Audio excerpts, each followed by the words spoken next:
Bienvenue dans la pause fitness. Alors, ce podcast est réservé à ceux qui veulent améliorer leur nutrition, leur entraînement et aussi peut-être leur style de vie. Donc, pour tous ceux qui me suivent depuis quelques temps déjà, vous pouvez me laisser une petite évaluation sur la plateforme de podcast de votre choix. C'est ce qui m'aide le plus. Allez, on démarre l'épisode.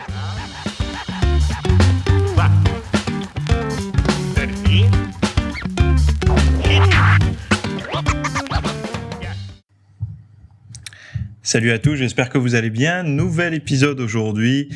On va parler de régime cétogène pour le mental, des intestins en vacances et des différentes machines de musculation. Ça sera une question d'un auditeur, voilà. Et on parlera peut-être un peu du fructose et de la muscu aussi après. Bon, j'espère que vous allez bien. Les podcasts continuent là durant les vacances. Il y aura peut-être une semaine de pause où je mettrai un petit replay, on verra. Mais en tout cas, là, ça continue pour le moment. Donc, on verra si la semaine prochaine, il y en aura un ou pas. Je savais pas si j'en faisais un cette semaine, parce que je comprends, les gens sont en vacances. Bon, ils ont pas forcément la tête au podcast, bien que les chiffres d'écoute soient à peu près similaires, mais bon, je peux comprendre quand on est en vacances qu'on fasse aussi une pause sur ces routines sportives, diète et tout pour lâcher un peu la pression. Bon bref, régime cétogène, un espoir pour soigner les maladies mentales. Alors c'est le docteur Albert Danan, psychiatre à Toulouse, qui a évalué son efficacité donc du régime cétogène chez des patients atteints de troubles mentaux graves, et il nous livre ses explications. Donc il dit une étude inédite, blablabla. Alors, quels sont les troubles mentaux déjà ? Donc, les troubles mentaux tels que la bipolarité, la schizophrénie ou la dépression sont souvent difficiles à traiter. Vous voyez bien que la dépression est mise avec la bipolarité, la schizophrénie.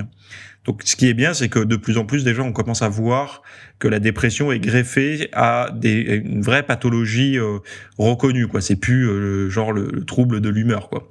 Les traitements mis en place sont rarement efficaces sur le long terme et peu de patients guérissent. Alors là, ils sont un peu pessimistes, hein. Et c'est vrai que pour la dépression, il y a beaucoup de patients qui font des récidives, mais il y a aussi pas mal de personnes qui s'en sortent. Mais bon, c'est un peu comme vous savez sur les forums de médecine, on voit que les cas les plus graves parce que en fait ceux qui vont bien ils viennent pas, quoi. Et c'est comme sur les forums de muscu, on a l'impression que tout le monde galère parce que ceux qui arrivent ils viennent pas. Enfin bon voilà, c'est toujours la même chose. Bon, il parle de tout ça, donc moi j'ai envie de vous amener là où ça vous intéresse. Alors pourquoi ça marcherait ? Donc il dit c'est assez logique car le régime cétogène est efficace pour traiter l'épilepsie. Alors déjà, faut pas oublier que l'épilepsie ça a été un des premiers problèmes traités par la diète cétogène, hein. Une maladie neurologique, et il est probable qu'il puisse aussi aider à la prise en charge des maladies psychiatriques. En effet, les deux types de maladies sont liées au cerveau et partagent des désordres biochimiques communs. Citons par exemple un métabolisme du glucose altéré ou une mauvaise régulation des systèmes de neurotransmetteurs. Donc ils disent là, le régime cétogène permet de prendre en charge les troubles métaboliques sérieux dont sont atteints les patients, ce qui est primordial, précise Albert Danan. Mais c'est un médecin ? Oui, c'est un docteur, oui. Et j'avais moi-même été témoin de l'amélioration des symptômes autistiques chez une personne qui suivait le régime cétogène. C'est comme ça que je me suis intéressé à ce régime pour traiter les maladies psychiatriques, poursuit-il. Donc une étude inédite, les patients, pour cette étude, 31 patients souffrant d'une maladie mentale sérieuse, donc ou la dépression, ou trouble bipolaire, ou schizophrénie, et réfractaires au traitement classique, donc les médicaments et les psychothérapies, donc c'est pas que les médicaments, hein, ont été soumis à un régime cétogène en milieu hospitalier. Ces patients présentaient également une maladie métabolique. Les patients ont tout de suite accepté de tenter le régime cétogène, précise le docteur Danan. Je sais pas si on dit Danan, enfin bon, on s'en fout.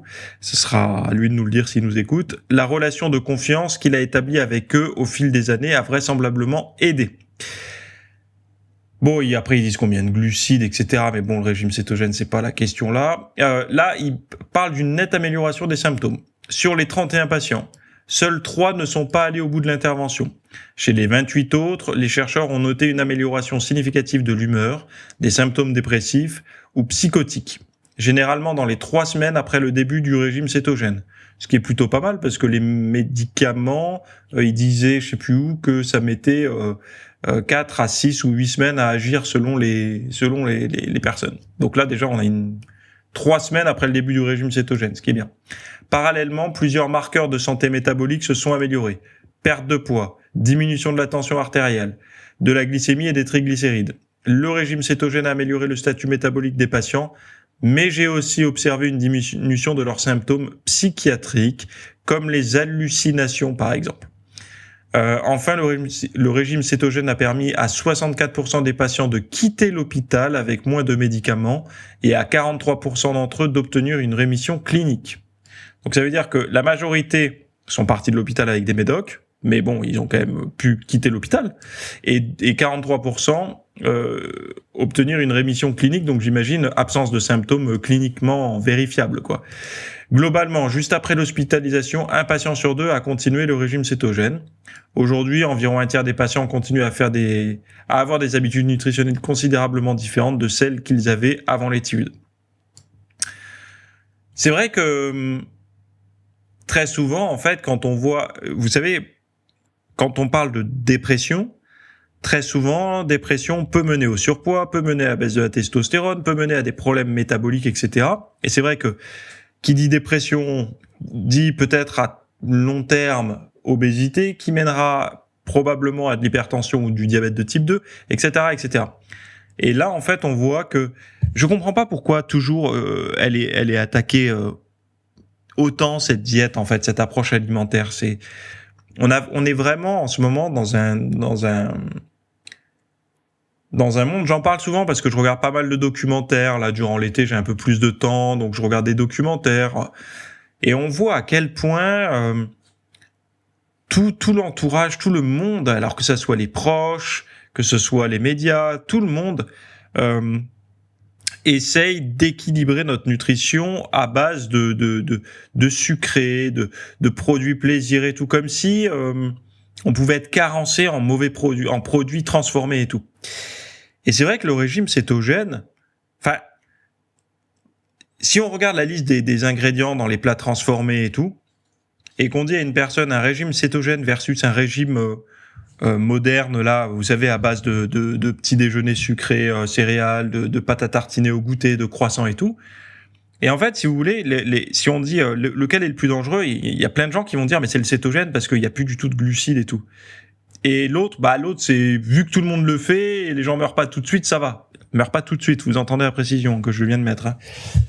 Et c'est ça en fait moi qui me paraît étrange, c'est que il y a quelque chose qui œuvre pour adoucir les régimes les plus malsains. C'est-à-dire qu'on n'a jamais entendu personne dire que le régime Nutella, McDo, Nesquik guérit de la dépression. Jamais, on n'a jamais entendu ça en fait. C'est au pire, ça conduirait à ça peut-être, mais on n'a jamais entendu. Et pourtant, ils sont plus défendus que des régimes et c'est qui donnent des résultats quoi. Donc du coup, et je dis pas que tout le monde doit suivre un régime cétogène, loin de là. Enfin bon, mais c'est juste la différence en fait, l'acceptation totale qu'il y a pour des choses qui sont avérées dangereuses. Et des choses qui sont étudiées et qui peuvent apporter des bienfaits, non. Et c'est vrai que je dis ça parce qu'en fait, tout ce qui est autour du sucre, j'en ai parlé là encore ce week-end. On va prendre le cas des céréales, les céréales sucrées du petit déjeuner. Peu importe, vous prenez n'importe lesquelles, les céréales pour les gosses là. Moi personnellement, il m'arrive d'en consommer à un seul moment dans l'année, c'est en vacances. J'aime bien, pendant les vacances, prendre un paquet de céréales, peu importe, je sais pas, un truc que j'aime, sucré. Mais en fait, je le considère pas comme un paquet de céréales, comme un petit déjeuner. Je le considère comme si j'achetais un paquet des M&M's, en fait. Ou des Twix, ou des trucs comme ça. C'est-à-dire que je le considère comme des bonbons. Enfin, les céréales comme ça, je les considère comme des bonbons. Et j'ai pas tort de le faire, puisque c'est la même chose, hein. Il y a pas beaucoup de différence, c'est du sucre. Mais si on les considère comme ça, ça va. C'est-à-dire que c'est un plaisir ponctuel, ce sont des bonbons, ok. Mais à partir du moment où on les considère comme un repas équilibré et sain, là c'est problématique. Parce qu'avec ça, on va croire aussi que le jus de fruits c'est sain, on va croire aussi que le pain blanc c'est sain, et après enfin voilà, on a un pied dans le piège à loup, quoi. C'est foutu. On est complètement contaminé par le sucre et c'est mort en fait. Et c'est pour ça que quand on parle de régime cétogène, vous savez, ceux qui défendent le plus la diète glucidique et tout, c'est ceux qui sont accros. Ceux qui ne peuvent pas s'en passer vont défendre à fond, dire c'est pas grave et tout. Et c'est pareil, j'entends énormément de personnes me dire à quel moment, Théo, je pourrais remanger normalement? Alors déjà, je leur dis toujours, quelle est ta norme? Ta norme, est-ce que c'est celle qui t'a conduit à venir me voir pour perdre du poids? Si la réponse est oui, jamais en fait, puisque sinon tu vas reprendre du poids. Et si, en deuxième lieu, ta norme étant de remanger des saloperies, type du sucre et tout, c'est comme de dire à un fumeur, vas-y, arrête-toi de fumer 6 mois, et dans 6 mois, tu pourras refumer. Ou comme un alcoolique, de dire, arrête-toi de boire pendant 6 mois, et puis dans 6 mois, tu pourras te remettre à boire. Peut-être qu'il y a des personnes qui arrivent à fumer de temps en temps sans redevenir accro. C'est-à-dire une cigarette par an ou une chose comme ça, ou un ancien alcoolique à boire une fois ou deux par an. Peut-être qu'il y en a qui y arrivent. Mais globalement, les gens restent loin de tout ça parce qu'ils savent qu'ils peuvent replonger. Donc, de dire à quelqu'un qui s'est sevré du sucre, qui a arrêté de manger des produits sucrés, quand tu auras perdu ton poids, tu pourras les remanger comme avant. En fait, c'est lui dire, je te remets dans la merde. Et j'avais des débats là, avec des amis récemment là-dessus, quand ils disaient, ouais, mais les régimes ne marchent pas, puisque les gens prennent de plus en plus de poids. Ben, c'est pas les régimes, c'est le fait de l'arrêter qui fait prendre du poids. On est bien d'accord. Les régimes fonctionnent. Toutes les personnes qui font des régimes yo-yo, ce qui marche pas, c'est pas le régime, c'est l'effet yo-yo. Et l'effet yo-yo, c'est quoi? C'est le fait d'arrêter le régime et de remanger comme avant le régime, voire plus. Donc je sais qu'il y a beaucoup de médecins, de psychiatres et tout qui disent les régimes et tout, mais un régime moderne à base de Nutella, enfin j'aime pas dire les marques, dont on va dire de pâte à tartiner, de céréales sucrées, de biscuits et tout, c'est un régime aussi. C'est un régime, c'est pas un régime de perte de poids, un régime c'est on va dire un mode alimentaire. Donc c'est un régime, on appelle ça le régime occidental, moderne, régime moderne. Donc on fait tous des régimes, peu importe. On s'astreint tous à une forme de régime alimentaire. Et moi, je suis pas contre les régimes, puisque les régimes, c'est ce qui aide les gens, en fait. Ce qui foire, c'est juste qu'ils sont pas éduqués, les gens. Ils pensent qu'à un moment donné, ça va revenir comme avant. Mais non. Le régime étant... un régime restrictif, pour moi, c'est comme... Je le répète souvent, mais c'est comme... Alors nous, notre génération, on n'a pas fait l'armée. Mais pour ceux qui sont rentrés dans la gendarmerie ou dans l'armée, etc., normalement, vous avez fait vos classes. La période de classe, c'est censé être une période assez difficile d'entraînement, de préparation et tout ça, pour après, en fait, on rétropédale un petit peu. C'est-à-dire que c'est un peu... On a connu pire pour que ce soit mieux. Et après, que ça soit plus agréable. C'est comme les sportifs de haut niveau, l'entraînement est censé être plus difficile que la compétition. Et ben là c'est pareil, le régime est censé être plus difficile que la future vie à long terme. Et c'est ça qu'il faut se dire, faut se dire mon régime est difficile, après ça sera moins difficile, mais par contre ça sera pas comme avant le régime. Parce que sinon je vais redevenir comme avant le régime. Mais bon, vous savez, il y a peu de gens pour me confirmer ça, pour aller dans mon sens, à part vous, beaucoup d'entre vous qui ont réussi à perdre du poids sur le long terme, mais globalement, on n'entend que des gens qui font des régimes et qui reprennent tout. Et qui vont après jusqu'à l'opération et tout. On regarde, l'opération mène en fait à manger moins. Donc en fait, la clé, c'est de manger moins. Et c'est ça qui est malheureux, en fait. On a très peu d'exemples de gens qui sont restés minces sur le long terme. Pourquoi ? Parce qu'en fait, personne ne va aller les interviewer quand on fait des reportages. On va pas aller voir quelqu'un, c'est pas assez choquant. Et ça énerve en plus. D'aller voir quelqu'un qui a perdu son poids et qui 10 ans ou 15 ans après ne l'a pas repris, ça énerve tout le monde. On veut des gens qui réconfortent. Des gens qui disent « Ah, il est comme moi, il a essayé, mais il a pas réussi. » C'est mieux. Pour voir des gens qui énervent, on va sur Instagram. Voilà, pas besoin d'allumer une émission de télé, quoi. Bref, quand nos intestins souffrent en vacances, c'est un autre article. Vous voyez, je suis toujours un peu émotif avec ça, et d'ailleurs, les anciens en surpoids sont peut-être les plus... Comment on appelle ça ? Je suis peut-être assez intolérant.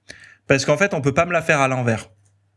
On peut pas me la faire à l'envers, j'ai été en surpoids, et disons que je peux pas me laisser manipuler par les émotions des gens. C'est déjà une bonne chose. Après, on est tous différents, évidemment, mais j'ai un peu moins de résistance et je vais moins culpabiliser parce que je connais les douleurs du surpoids. Je connais aussi les conforts du surpoids parce qu'il y en a. Je les ai vécus. Honnêtement, quand je me faisais des plats de pâtes, quasiment un paquet de pâtes à moi tout seul, avec de la sauce, du saumon fumé ou des lardons, de la crème et tout, et du gruyère, j'étais pas obligé. J'aurais pu me faire moins de pâtes avec des courgettes, des choses comme ça. Mais je choisissais l'option de me faire grassement plaisir. Ou glucidement plaisir. Et finalement, je peux pas dire qu'il y a que des inconvénients. Parce que quand j'étais en surpoids, tous mes repas étaient source de plaisir intense, tout le temps. C'est-à-dire que c'était pas du plaisir modéré comme je peux avoir aujourd'hui, où j'aime ce que je mange, mais de manière modérée. C'est-à-dire que c'est pas des explosions en bouche. Avant, c'était que des explosions en bouche. Tous mes repas. Il fallait que ça pète en bouche tout le temps, que ça soit bon, que des saveurs intenses. Problématique, c'est que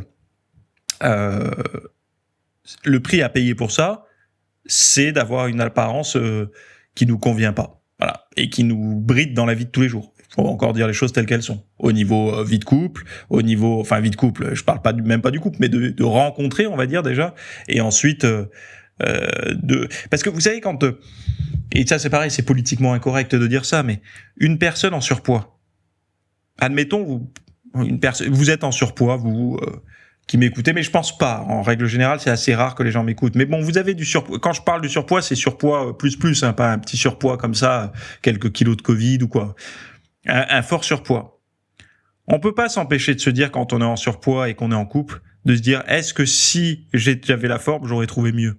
Des choses qui sont qui mettent un peu la boule à la gorge de le dire, mais c'est ça. Et quand on est avec une nana, par exemple, ou si vous êtes une nana et que vous êtes avec un mec qui est en surpoids, et où vous êtes un mec, vous êtes avec une nana qui est en surpoids, vous pouvez pas vous empêcher de vous dire, mais si elle maigrit, est-ce qu'elle va pas se barrer, quoi? Et c'est parce qu'on sait très bien qu'il y a un lien entre l'apparence physique et le niveau d'attraction, la capacité à attirer les autres, quoi. Bon, bref, on passe à autre chose. Quand nos intestins souffrent en vacances, alors là c'est un article alors tout ce que je dis comme d'habitude, je me répéterai jamais assez, mais tous les liens sont dans les notes du podcast que vous avez reçu par mail ou que vous retrouvez sous l'épisode. Que faire lors d'un épisode de diarrhée aiguë quand vous êtes en vacances? Alors, quand faut-il s'inquiéter? Là, il donne un petit truc. Sur les épisodes de diarrhée aiguë, sont le plus souvent bénins, certains signes doivent immédiatement alerter. Sur la présence d'un trouble grave, il faut ainsi consulter un médecin au plus vite en cas de diarrhée qui dure plus de 7 jours, fièvre, sang frais et ou glaire liquide visqueuse de couleur blanchâtre dans les selles, état général mauvais, épuisement, vertige, etc. Impossibilité de se réhydrater en cas de vomissement important notamment. Bon, ça c'est, on va dire, c'est comment dire, le petit truc d'alerte, voilà. Mais bon, là, on va être plus soft pour ceux qui voyagent, voyage au bord de la mer et repas entre amis, saison estivale bat son plein et l'heure est au délassement, hop, et puis vous chopez une petite tourista ou une petite diarrhée aiguë. Bon, ça fait chier. C'est le cas de le dire. La plupart du temps, donc là je cite, la plupart du temps, les troubles intestinaux infectieux sont sans gravité, ne nécessitent pas de traitement médicamenteux, sauf prescription médicale. L'utilisation de médicaments ralentisseurs du transit intestinal de type Imodium reste possible, mais avec précaution. Ces médicaments ne soignent pas les diarrhées, mais en diminuent les symptômes, indique la docteure Mioton. Il est pratique de les avoir sur soi si l'on doit impérativement voyager en étant malade, par exemple. Mais ils ne doivent être utilisés qu'en l'absence de signes de gravité et sur de courtes durées, car ils peuvent masquer la présence d'un trouble plus grave. Donc en gros, si je comprends bien, si vous n'avez pas le choix que de bloquer votre diarrhée, de prendre un médoc comme ça, ok. Mais ça ne doit pas venir le bloquer, par exemple, si vous avez accès à des chiottes, tranquille, quoi. Et d'être peinard, enfin voilà, quoi. Enfin, c'est ce que je comprends. Donc, ne pas le prendre. En fait, de la diarrhée, de la laisser s'évacuer. Vous savez, la diarrhée, c'est pas pour rien qu'elle existe, Bon, bref. Les clés, bien s'hydrater. Alors, en l'absence de traitement, la seule attitude à adopter en attendant la diminution des symptômes est de bien s'hydrater. Parce que, en fait, en gros, je vous le dis, vous perdez beaucoup d'eau quand vous videz comme ça par le bas. Il est capital de se réhydrater chaque jour avec au moins 1,5 litre d'eau, idéalement mélangé avec un peu de sel et de sucre, conseille la spécialiste. On peut aussi opter pour des bouillons de légumes ou du thé sucré accompagné de biscuits salés. À noter que le Coca-Cola, souvent présenté comme une solution pour soulager les symptômes, peut en réalité empirer les diarrhées en raison de sa haute teneur en sucre. Alors moi, quand j'étais gosse, je me souviendrai toujours. J'étais parti une fois avec mes parents et plein d'amis. Mes parents n'avaient pas beaucoup d'argent, mais ils nous offraient une chose et je leur serai éternellement reconnaissant pour ça. Chaque année, on partait en vacances. Alors, c'était pas des vacances à l'étranger dans les trucs de luxe. C'était le petit camping où on plantait la tente. C'était pas le mobil-home ni c'était la toile de tente. Et des fois, il y avait des gîtes de France et tout, mais on partait notre petite semaine comme ça en vacances. Et c'était génial. On se retrouvait avec plein d'amis. C'était vraiment super. Et je me souviens d'une fois, et j'ai eu une diarrhée, mais foudroyante. C'est-à-dire qu'on faisait une rando, et on a dû s'arrêter à un endroit pour boire un verre. Et là, mais une diarrhée, bon, j'étais aux toilettes, j'étais petit, mais vraiment petit. Mais je m'en souviens, donc je devais avoir, je sais pas, peut-être moins de 7 ans, quoi. Et le traitement de un peu à l'ancienne que m'avaient filé mes parents, c'était un verre de coca. Et vous savez, quand vous allez dans un café, on vous file quand on vous donne un coca. Alors, je sais pas si ça se fait encore, mais avant, il y avait une espèce de touillette, là, en plastique. D'ailleurs, on se demandait toujours, est-ce que c'est le même qui donne à tout le monde ou c'est des neufs à chaque fois? Cette espèce de touillette en plastique un peu translucide, là. En fait, il fallait que je le remue, le machin, jusqu'à temps qu'il n'y ait plus du tout de gaz et le boire. Et ça avait marché très bien pour moi. Ça avait très bien marché. Et honnêtement, je trouve que c'est un traitement qui marche encore, parce que je l'ai refait une fois adulte, et ça marche pas trop mal, quoi. Donc du coca, sans bulles du tout. Alors je sais pas si ça marche avec du light par contre, mais il faut enlever les bulles. Alors je fais de la pub pour Coca, mais bon, à la limite, si on peut le consommer juste comme un médicament, mais je crois qu'à la base, le Coca, c'était un médoc. Mais bon, j'ai peut-être un doute. Donc eux, ils disent que ça marche pas, moi j'infirme un peu ça, sur moi ça avait marché. Parce qu'apparemment il y aurait trop de sucre, etc. Quelle attitude adopter une fois la crise passée? Parce qu'une fois que c'est bon, la crise est passée, qu'est-ce qu'il faut faire? Là encore, il faut s'armer de patience. Dans les jours suivant l'épisode de diarrhée, on évitera de manger trop gras, trop sucré ou trop épicé. Les produits... Mais bon, ça c'est pareil. Vous êtes en vacances, comment éviter de manger trop gras, trop sucré, trop épicé? Trop épicé, je veux bien, ça, c'est faisable. Trop gras, bon, on évite les grillades. Trop sucré, bon, on évite tout, en fait, parce que là, il y a même plus parce que si vous faites un taboulé, c'est limite trop sucré, déjà, le taboulé, quoi. Raisin sec, la semoule de blé dur, bon. Donc, c'est quoi la limite du trop sucré? C'est trop de fruits, de gâteaux et tout, bah. À la limite, ok, quoi. On reste sur des aliments salés, quoi. Les produits laitiers sont également déconseillés, sans blague. La reprise d'une alimentation variée doit se faire de façon progressive en commençant par de petites quantités d'aliments constipants. Donc en fait, on cherche la constipation. C'est marrant, le podcast d'avant, on parlait justement de la constipation. Donc on va chercher plutôt à manger des bananes, du riz et des carottes. Moi, perso, riz-carotte, c'est quand vous avez les intestins un peu démontés, c'est pas mal. La carotte est assez douce au niveau de la digestion, et le riz, bon, c'est réputé pour pas trop empirer les choses, quoi. Et j'ai noté aussi un truc qui marche très bien, c'est la pomme de terre. Mais bon, l'IG est un peu élevé, mais pomme de terre refroidie, si vous avez peur de ça. Et donc, pomme de terre vapeur, mais refroidie, pas de la pomme de terre frite, ni des chips. Et j'ai noté que ça marchait plutôt bien. Voilà, parce que le riz, voilà, quoi, c'est pas top de se constiper non plus pour rien. Alors, les précautions à prendre en voyageant, ils disent les épisodes de diarrhée sont extrêmement fréquents. Ils disent que les diarrhées du voyageur, connues sous le nom de diarrhée du voyageur ou de tourista, ils sont habituellement dus à des bactéries. Moi, je pense que le Covid nous a aidé un peu. Prenez votre petit gel hydroalcoolique avec vous. Je pense que c'est pas mal. Il existe aucun traitement préventif prouvé, ils disent. Le seul moyen est d'éviter et de surveiller attentivement. Alors oui, effectivement, de pas boire l'eau qu'ils ont, l'eau locale, quoi, de boire plutôt des bouteilles d'eau. Et d'ailleurs, c'est toujours compliqué. Est-ce qu'il faut vite boire pour vite s'adapter? Ou est-ce qu'il faut boire, mais en petite quantité, c'est-à-dire diluer un peu d'eau locale je sais pas. Après, moi, je suis pas médecin. Mais en tout cas, si vous voulez vraiment l'éviter, c'est éviter de boire l'eau du robinet de là-bas, quoi. Voilà. C'est ce qu'ils disent, en tout cas. Bon, on passe à la question VIP, qui est une question sur les machines de musculation. On va voir un petit peu ce qu'il en est. Bon, vous n'êtes pas en rendu compte, mais moi j'ai fait une petite pause pour me mettre à la clim. Mais vous savez, c'est les petites clims portatives là. Et j'ai l'impression d'avoir un Airbus A380 dans mon salon quand je l'allume, quoi. Donc je peux certainement pas la mettre en même temps que j'enregistre le podcast, quoi. Donc là c'est bon, j'ai réussi à faire descendre la pièce de 1 degré, donc je peux m'estimer heureux et reprendre l'épisode avec vous. Donc ça se trouve vous êtes au bord de la piscine, vous en train de vous détendre, peinard, en train de bronzer un petit peu. Je sais pas où vous m'écoutez d'ailleurs, taguez-moi sur YouTube, ou pas sur YouTube, je crois qu'on peut pas le faire, je suis con, mais sur Insta. Pour me montrer où vous êtes en m'écoutant durant l'été, voilà. Donc la question de l'auditeur que vous pouvez vous aussi, c'est pas que vous pouvez me poser une question, posez vos questions, n'importe laquelle, en anonyme. Vous avez un lien dans les notes du podcast. Alors il me dit, fan de tous tes podcasts sur YouTube, merci. Ils sont d'ailleurs disponibles partout ailleurs. Hein. Sous le pseudo. Bon, je vais pas donner ton pseudo non plus. Je voudrais savoir si, sur un prochain, tu pouvais parler des différences entre les machines de musculation qui me et nous perdent tous. Exemple, dans ma salle, j'ai une presse à cuisse inclinée et une horizontale.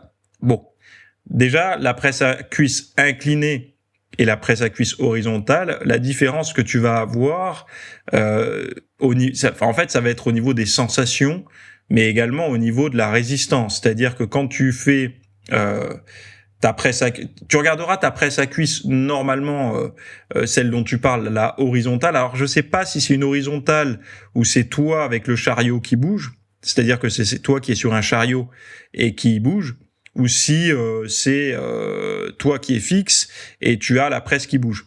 Alors souvent, quand tu as la version où toi tu es fixe sur l'horizontale, hein, et c'est le plateau qui bouge, tu regarderas, mais ta presse fait un léger art de cercle. Et souvent, ces presses ne sont pas agréables. C'est-à-dire qu'elles ont une tension ultra violente au démarrage.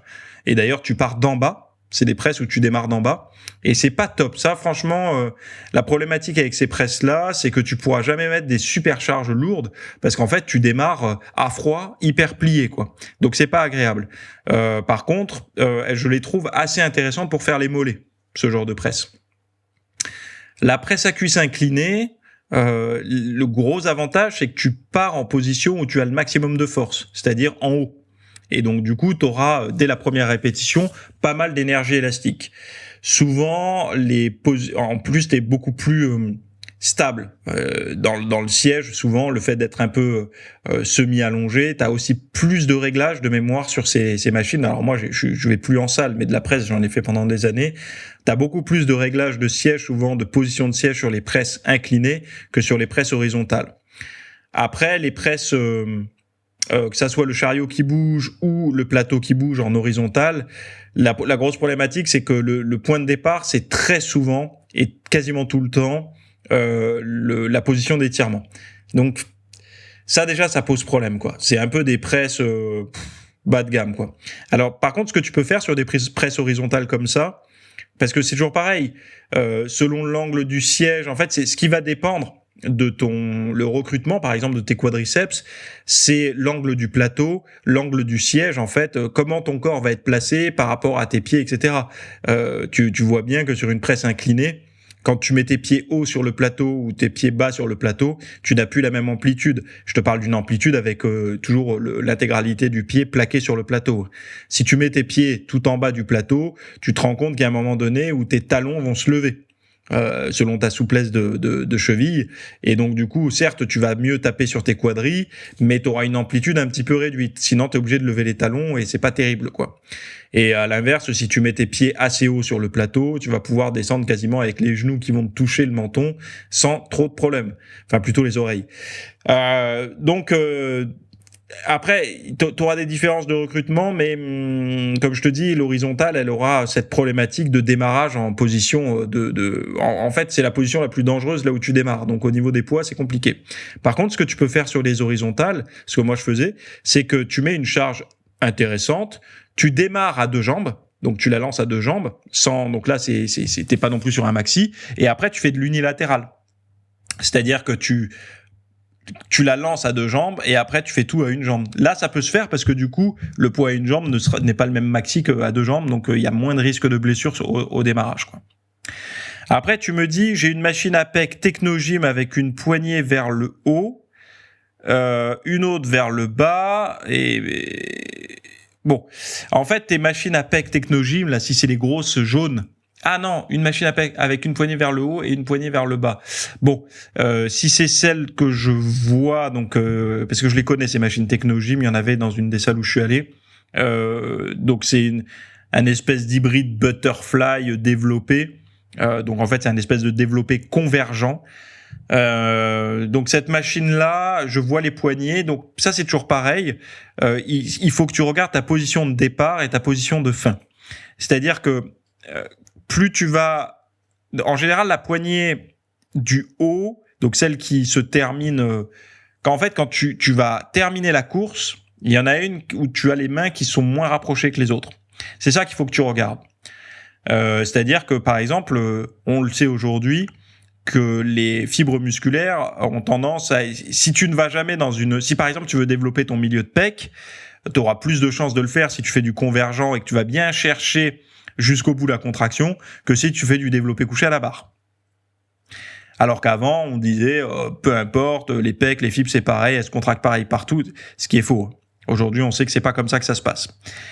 Donc bref, pour te dire que c'est surtout ça qui va faire la différence. Tes poignets, donc pareil, si tu as une prise neutre, etc. C'est pour ça souvent les gens abandonnent la sensation, mais c'est quand même bien de savoir ce qui contracte, comment ça se contracte, etc. Tes poignets là sur ta machine à pec, plus ta course va démarrer écartée des pecs ou rapprochée des pecs, donc plus tu vas mettre de la tension ou pas d'ailleurs en position d'étirement, donc plus ça va être à la fois dangereux mais à la fois traumatisant, donc potentiellement tu vas taper bien dans les pecs. Et pareil, quand tu finiras ta course, est-ce que tu auras une position qui va te permettre de contracter vraiment très très fort tes pectoraux, ou est-ce que tu sentiras que tu as encore une petite marge? Et ça va compter. Donc moi je la connais bien cette machine. Je sais que je préférais faire la version où j'ai les mains, plutôt vers le haut. Donc c'est-à-dire les poignets, on va dire comme si j'avais des haltères, mais pas la prise neutre. Toi tu parles, je pense, de la prise neutre, qui permet la prise neutre. Je m'en servais quand je faisais de l'unilatéral, c'est-à-dire les poignets plutôt ce que toi t'appelles vers le bas là, de l'unilatéral, parce que justement en prise neutre, en unilatéral, je trouve que j'avais plus de force, c'était plus agréable. Parce qu'en fait l'unilatéral avec la poignée du haut, donc c'est une poignée qui est plutôt horizontale. Quand tu fais de l'unilatéral, tu es obligé de te tourner un petit peu sur la machine, et donc du coup ça casse un peu le poignet. Alors qu'une poignée verticale, tu peux tourner autour de la poignée, donc du coup ça te pète pas le poignet, quoi. Bref, je sais pas si à l'audio tout ce que je raconte ça veut dire quelque chose. Pour ceux qui connaissent cette machine, ils comprennent exactement ce que je veux dire. Pour ceux qui la connaissent pas, ils sont totalement perdus. Donc la position des poignets, c'est pour les différentes stimulations. Il y en a qui sont complètement stupides, qui servent à rien. Voilà, après c'est à vous. Il y a un travail de ressenti quand même dessus. Après, tu me dis, j'ai 1001 types d'accessoires pour la poulie, des barres de toutes sortes, des cordes. Bon, bah là, après, c'est pareil, des barres de toutes sortes. Si tu fais du curl, barre Z, parce que chez toi, le curl barre droite te fait mal à cause d'un léger valgus ou peu importe, et ça peut être intéressant pour toi quand tu fais du curl barre à la poulie basse de choisir aussi une barre Z. Mais bon, tout ça, après, c'est du bon sens. Si tu veux, tout ça, ce sont des outils. Je pourrais pas te dire, il y a ça qui est bien, tout le reste c'est de la merde. Parce que c'est faux, en fait. Tous ces accessoires, regarde n'importe qui a un home gym. Au début, il se tourne vers les principaux. Donc, une barre en V pour le dos, une corde pour les triceps et pour 2-3 mouvements, et peut-être une petite barre. Et surtout des poignées pour les poulies, il va prendre. S'il a une poulie, évidemment, en home gym. Et après, il va se dire, tiens, j'aimerais bien avoir aussi cette barre, puis celle-là. Donc finalement, on se retrouve à aimer utiliser tous les accessoires. Pourquoi ? Parce que il y aura toujours un moment où peut-être que la corde à triceps, ça te fera mal au coude, donc tu voudras plutôt une barre en V. Et puis, voilà. Donc, les accessoires volés comme des outils qui vont se mettre à te servir à un moment donné. Il n'y a pas de mieux, de moins bien. Il y a le minimum syndical à avoir, évidemment, mais il n'y a pas c'est sûr que si tu me dis...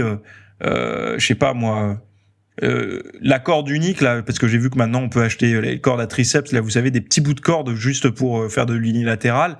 Je te dirais, ça c'est peut-être pas primordial tout de suite d'acheter la corde unilatérale. Mieux vaut acheter la corde à triceps complète, là, la grosse corde où tu peux faire à la fois du bilatéral et à la fois de l'unilatéral en fait aussi. Donc ça, d'accord. Ce genre de détails, c'est pareil pour le dos. Au lieu avant d'acheter une barre hyper complexe pour faire ton tirage dos, commence par acheter la barre classique, celle qui ressemble à une barre de traction, pour commencer, quoi. Après, tu me dis, il y a une machine à ischio assis, une allongée. Alors là, c'est pareil, c'est différent. À ischio assis, tu pourras recruter tes ischios En fait, la machine à ischio assis, l'avantage c'est que tu as le buste qui est plus libre. Donc du coup, en contractant, tu pourras t'avancer un peu et en étirant, te reculer un peu. Ce qui te permet d'avoir une meilleure relation tension-longueur et donc d'exprimer mieux ta force durant tes séries. Quand tu le feras sur du leg curl allongé, il faut laisser un peu monter les fesses parce que c'est ça en fait et d'ailleurs les coachs un peu cons te disent regarde les fesses se plaquer sur c'est complètement con en fait, hein. Il faut laisser, quand c'est lourd, laisser un petit peu ton buste remonter, c'est normal puisque justement c'est à ce moment-là que ton corps essaye d'avoir le maximum de force et d'exprimer le maximum de relation tension-longueur justement vu que ton buste est bloqué. Mais donc je te dirais c'est mieux la machine à ischio assis. Mais moi, je sais que j'aime bien faire les deux. En fait, j'aime bien de faire de temps en temps de l'assis, de temps en temps de l'allongé, parce que c'est un peu comme tout, hein. Au bout d'un moment, tu te crames sur un mouvement et t'aimes bien changer, quoi. Et si tu me dis, moi, sur le leg curl assis, j'ai mes ischios, après, ils sont congestionnés à fond, j'arrive à mettre des poids plus importants et tout, je te dirais, mais fonce. Mais si tu me dis pareil sur le allongé, je te dirais, mais fonce aussi. Après, sur le allongé, je trouve, personnellement, que la tension d'étirement est un peu plus forte. Mais bon, après ça vient des réglages qu'on fait sur la machine, hein, encore une fois. Mais moi, c'est mon avis, il faut faire attention, surtout si on n'est pas trop souple des ischios. Préparez bien vos ischios avant de passer sur une machine de leg curl allongée. Voilà. Mais c'est pareil sur les ischios assis, hein, mais je trouve que la leg curl allongée est un petit peu plus violente sur l'étirement. Voilà. Donc, pour te rassurer par rapport à ta question, logiquement, à part il y a beaucoup de mauvaises machines. C'est vrai, il y a des machines qui t'amènent n'importe où, comme dirait Gundil. C'est vrai qu'il y a des machines qui sont, par exemple, moi j'ai vu des machines à dips où les poignées pour faire les dips, hein, vous savez, elles sont tellement écartées que c'est une machine à arrachement d'épaule ou de pec. C'est pas du tout j'ai l'impression que les triceps se bossent quasiment peu ou pas. Et enfin c'est une machine à arracher, sauf si vous êtes je sais pas moi, quelqu'un hyper large d'épaule qui fait 2 mètres, quoi. Mais sinon c'est pas quelque chose pour monsieur et madame tout le monde. Qu'est-ce que j'avais vu comme machine? Les presses là, comme tu dis, les presses horizontales où le siège est fixe et c'est le plateau où on part d'en bas. En fait, ça, je trouve que c'est pas forcément des très bonnes machines, quoi. Et c'est un peu comme, vous savez, ces machines convergentes pour les pecs où vous démarrez d'en bas. Toutes ces machines convergentes pour les pecs, on démarre d'en bas, hein. Et c'est ça qui est dommage, en fait. Il faudrait des machines convergentes où on démarre d'en haut. Et sur toutes ces machines-là, notamment les technogym dont tu parles, qui d'ailleurs, si c'est celle guidée où tu mets les plaques, avec charge fixe, je sais pas si on dit charge fixe, mais comment on dit déjà? Charge intégrée à la machine, quoi. Donc c'est des plaques où tu as la goupille, ou si c'est celle où tu mets les disques. Les technogym où tu mets les disques, là, qui sont jaunes, très imposantes, ça, c'était hyper bien pour l'ego parce qu'on pouvait tous mettre des tonnes dessus. Je me souviens, le pire, c'était la déclinée. La déclinée, on pouvait charger. On a l'impression d'être des super forts. Mais le problème, c'est c'est toujours pareil, on part sur l'étirement. Et moi, j'avais trouvé 2-3 astuces avec ces machines-là. Ce que je faisais, c'est que dans une salle où j'étais avant, il y avait des gros blocs de bois, des morceaux de poutre en bois, quoi. En fait, je levais les bras de la machine, je calais la poutre en bois, donc ça me faisait gagner pas mal d'amplitude, hein. Et donc du coup mon pec il était pas du tout étiré, et ça me permettait de mettre plus lourd parce que forcément quand on part de tout en bas, on peut pas mettre aussi lourd que si on part d'en haut, parce que vu qu'on perd de l'énergie élastique, il y aura toujours une différence. Et moi, du coup, ça me permettait de mettre plus lourd et de faire mes séries plus lourd, quoi. Mais bon, bref, après, c'est de la technique de bricolage. Quand j'étais en salle, maintenant je m'entraîne au home gym, mais quand j'étais en salle, à chaque fois que les gens venaient me voir, ils me disaient ah tiens, j'y avais pas pensé, parce qu'on avait un banc par exemple incliné qui était complètement fixe, qu'on pouvait pas régler pour faire du développé incliné. Et pareil, je prenais ces gros blocs de bois que je mettais sous l'assise pour, au lieu d'être à 45 degrés, de descendre peut-être à 30 degrés, quelque chose comme ça, quoi. De manière à faire, à moins taper mes épaules et un peu plus. Alors, chez moi, le haut de pec marche un petit peu avec l'incliné. Quand j'ai commencé, ça marchait pas, ça se met de plus en plus à marcher bien, en plus. Donc voilà. Mais bref. Donc, dans une salle de sport, c'est pour ça, il faut avoir des connaissances. Il faut avoir des connaissances pour réussir à détecter les bonnes des mauvaises machines. Faut avoir un minimum de connaissances en anatomie. D'ailleurs, j'avais fait un cours sur plein de petits cours comme ça sur l'anatomie par rapport à si tu veux recruter l'externe de l'ischio, l'interne du quadri, la longue portion du biceps et tout. J'avais fait des cours vidéo que je te mettrai en lien sous ta question là dans les notes. Comme ça, tu pourras aller voir. Voilà. J'ai parlé ce week-end de fructose et de musculation. Pourquoi j'ai parlé de ça ? Parce qu'on a eu ces dernières années beaucoup de gens attirés par le fructose, soi-disant sucre sain, soi-disant sucre du fruit, etc. Donc vous allez savoir dans ce cours, j'ai parlé du problème réel du sucre, ce que dit l'OMS sur ça, le fructose et le système immunitaire. Le fructose naturel est-il le même que le fructose chimique ? Et d'ailleurs, d'ailleurs, vous allez voir que c'est pas forcément très facile à comprendre. Le fructose non naturel, l'origine et les causes organiques. Athlète et fructose duo gagnant, oui ou non ? Exemple de teneur en fructose d'aliments courants. Pour la récupération post-entraînement, un dosage parfait, le sucre qui se cache dans votre diète, 11 astuces pour se désintoxiquer du sucre et un PDF avec le cours en vidéo. Donc si ça vous intéresse, vous allez voir, parce que justement, moi c'est un sujet j'ai beaucoup étudié là ces derniers temps. Fructose, sucre caché, tous ces trucs-là. Et bon, voilà, je trouve que c'était le bon moment d'en parler parce que, voilà, quand j'enregistre ce podcast, on est pendant l'été et je sais que beaucoup de personnes mangent des fruits durant l'été, c'est agréable, c'est frais et tout. Il faut juste avoir quelques notions par rapport à ça parce qu'on a, vous savez, la notion 5 fruits et légumes par jour. Moi, je suis pas forcément d'accord. J'aurais plutôt dit, 3 légumes, 2 fruits et d'ailleurs, c'est pas de moi, ça. Je sais plus qui en parlait il y a pas longtemps, mais c'était un médecin, je crois, qui disait qu'on n'était pas assez précis justement sur ces 5 fruits et légumes parce qu'il y a beaucoup de gens qui vont bouffer une tomate et 4 nectarines, quoi. Donc moi là je suis contre. Ça ça va pas pour moi dans le bon sens. Faut pas trop. En fait, on se rend compte que plus on laisse de liberté aux gens, plus ils vont se tourner vers les mauvais choix, quoi. C'est ça le problème, quoi. Alors, c'est pas que les nectarines ce soit mauvais, mais c'est mieux que des Twix. Mais à un moment, trop de fructose, voilà. Donc, on en parle dans ce cours vidéo. Allez voir, je vous ai mis le lien. Et puis, sinon, profitez bien de votre piscine, de la mer, de la rivière, ou de la reprise du boulot pour ceux qui reprennent. Et on se retrouve dans les notes de cet épisode si vous voulez continuer le dialogue avec moi. Bye bye. Merci d'avoir écouté cet épisode. Alors, avant de partir, j'avais juste quelque chose à vous partager. C'est vrai que vous avez peut-être des temps morts à meubler, que ce soit des temps de trajet dans les transports en commun, du cardio un petit peu long sur un tapis de course, ou alors tout simplement envie de remplacer les programmes que vous avez la soirée pour de l'apprentissage. Vous êtes peut-être adepte des émissions, des documentaires, des reportages, etc. Sauf que dans le monde de la musculation, de la nutrition, du développement, d'un mode de vie sain, etc. C'est un peu maigre en contenu dans les médias grand public. Et donc, ce que je vous propose, moi, personnellement, c'est d'aller faire un tour dans la bibliothèque alors, c'est un Netflix version fitness privée qui vous coûtera moins cher qu'un lavage auto au rouleau par mois. Et là, vous avez vraiment tous les sujets. Alors, c'est plein de cours que je propose. Il y en a déjà plus de 300.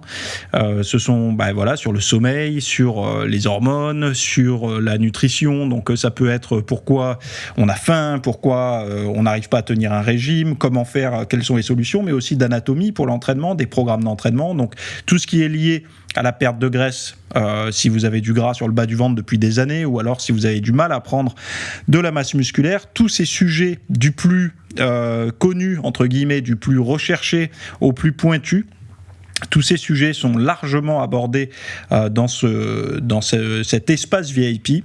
Donc, pour rappel, pour y accéder, vous avez un lien en description. Si vous ne le trouvez pas, vous allez sur www.fitnessmiss.fr et vous faites devenir membre. Voilà, vous trouverez sur le site.